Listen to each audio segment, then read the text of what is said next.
In this lesson, we'll learn about the playback controls in Softimage, and we'll also learn how to create and modify keyframes on its timeline. We're now ready to bring our ship to life with animation. So let's say we get started. Taking a look at the bottom of Softimage, you'll find the timeline. So if we were to left click, we can scrub through time. Though this is very basic, this is a great tool for testing timing and gestures in your character performances. What we also find are these yellow bars. Well, these are our loop bars. Here's our loop tool found on the animation panel. If we were to adjust these loop bars, that adjusts the range that we're able to view a loop. Let's go ahead and hit the play button. Now you'll see that we're able to loop through this defined range. When we turn off looping, those bars are no longer in place.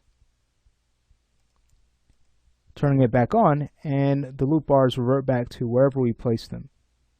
So we could always set this back to our end time. Taking a look further at our playback controls, so we took a look at play, we could also use stop to stop the animation. This is really straightforward.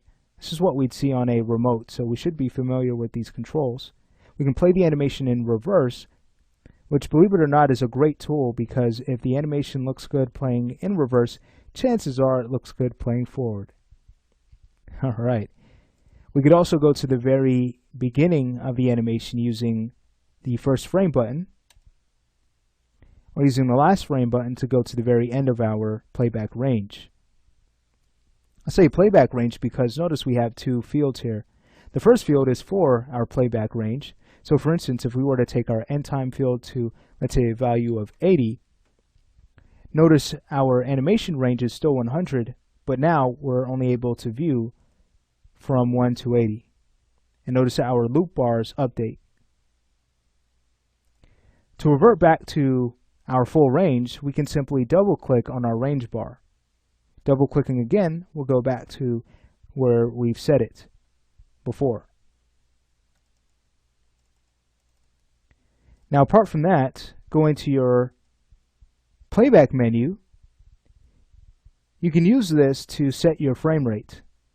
So you can choose real-time playback, but that is regulated from the playback options. It's getting cut off in the video, but it's right underneath real-time playback 25%. Let's go ahead and choose that. And notice here you can also set your start and end frames, the current frame you're on, and things like that. You could also turn on looping from here.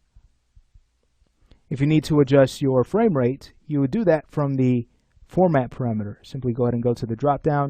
You can set this to NTSC or PAL for TV, film, and also any other presets. You could even define your own custom frame rate, which is nice. I'm going to leave this at the default. And go ahead and close this out. So as we animate our ship, if we notice that the timing is off, chances are we just need to make sure that we are playing back, not in all frames, but in real time. We saw that we can do that from the playback menu, but a faster way of doing that is from our animation panel. Notice this all button right next to our time field. If we were to click on all again, that sets it to real time, RT. This time field right next to it is a quick way to go to a specific frame. If we wanted to go to frame 45, just be a matter of typing in 45, and that's where we will view. Alright, let's start to add some animation to our scene. Let's go to the King panel. Now, in the next few lessons, including in this lesson, what we'll do is prepare to create a seamless cycle for our airship.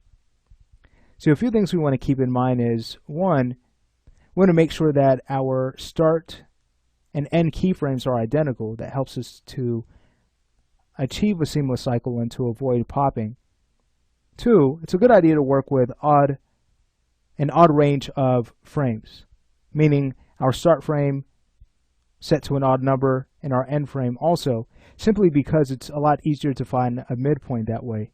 So our range is going to be frames 1 to 61. Let's go ahead and put in 61 as our end range. We'll do that also in the bottom field.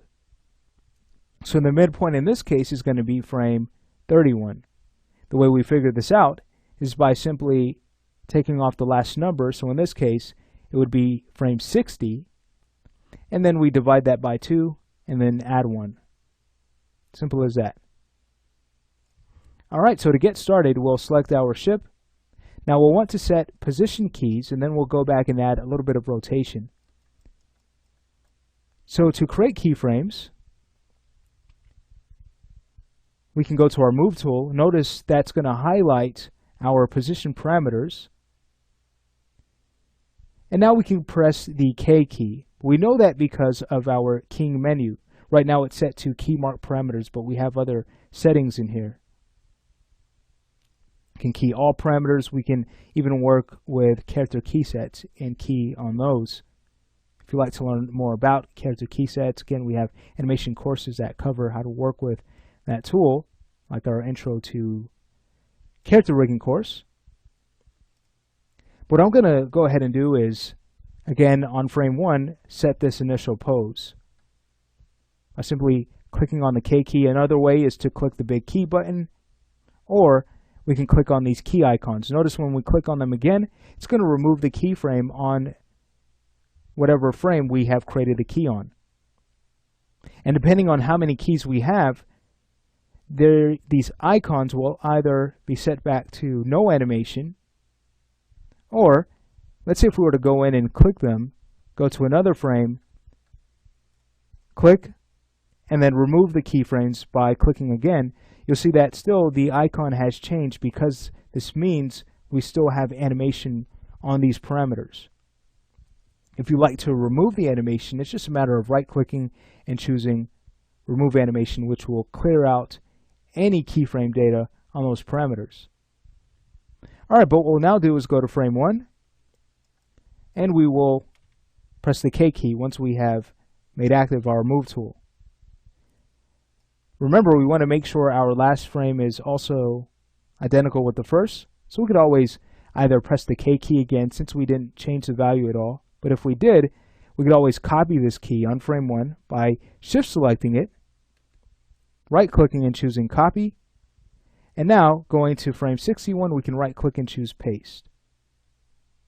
So in no time at all we can copy and paste keyframes. If you would like to slide keys on the timeline, if you'd like to move their position in time, it's just a matter of shift selecting that keyframe, middle clicking and dragging.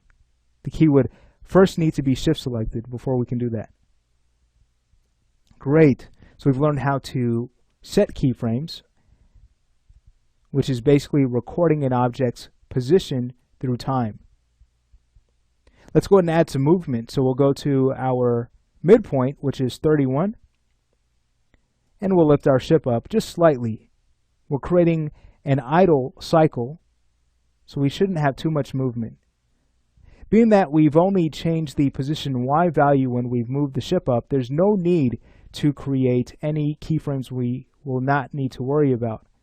So let's go ahead and just click on the position Y to only record that. It's going to be a lot cleaner of a workflow that way, a lot easier to edit our animation afterwards. So guess what? We have some animation now. Let's make sure looping is on, and we'll hit play. Okay, beautiful. So this looks really nice already. Another technique when animating a cycle is that you'd want to knock off your last frame when viewing the playback in your range. So before you cycle your animation, and we'll get to that, if you just want to take a look at how it's going to play back in the cycle, go ahead and knock off that last frame. So we could always use our loop bar to do that. We'll move that to frame 60, and now we can hit play. The reason why is because when we loop back to frame 61, remember frame 1 and 61 are identical, so what that means is that we're going to have a pause in that playback when the animation cycles through. That's why we'd want to knock off that last frame. Alright, so things are looking really good. Our last task will be to add some rotation to the ship.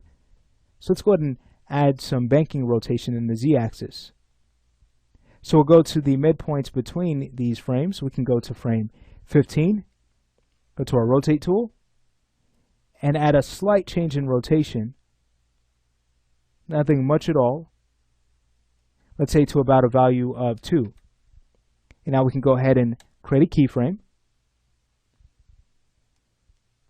What we'll now want to do is add the reciprocal on the mirrored frame to frame 15, which in our case would be frame 45. So on frame 45, we'll go there and we'll put in a value of -2 and click on the key button. Great. The last thing we'll need to do is make sure that we have keys on 1 and 61, which we currently don't. So on 61, we'll go there. We'll set a value of 0 to straighten the ship back out, set a keyframe. And again, you could always copy this key by shift selecting, right-clicking and choosing copy. Going back to frame 1, it's just a matter of right-clicking and choosing paste. Beautiful. So as we hit play, there is our loop. You can see that there's a little bit of a pause. That's because of the F-curves that were created. So let's say we go ahead and stop the lesson here. In the next lesson, we will learn how to polish animation in the animation editor to help us get rid of that pause. And also, just learn some tools that we'll need to work with in the animation editor to learn how to manage our keyframe data.